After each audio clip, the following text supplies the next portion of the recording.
شروع اللہ کا نام لے کر جو بڑا مہربان نہایت رحم والا ہے۔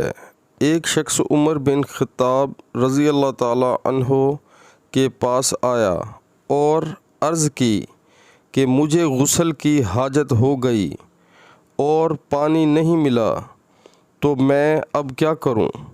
اس پر عمار بن یاسر رضی اللہ تعالی عنہ نے عمر بن خطاب رضی اللہ تعالی عنہ سے کہا، کیا آپ کو یاد نہیں جب میں اور آپ سفر میں تھے، ہم دونوں جنبی ہو گئے، آپ نے تو نماز نہیں پڑھی لیکن میں نے زمین پر لوٹ پوٹ ہو لیا اور نماز پڑھ لی۔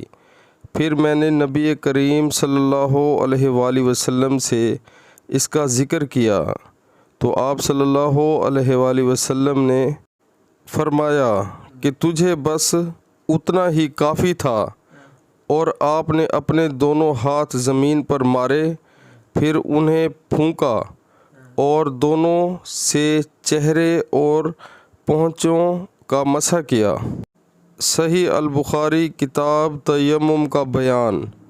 اس بارے میں کہ کیا مٹی پر تیمم کے لیے ہاتھ مارنے کے بعد ہاتھوں کو پھونک کر اس کو چہرے اور دونوں ہتھیلیوں پر مل لینا کافی ہے؟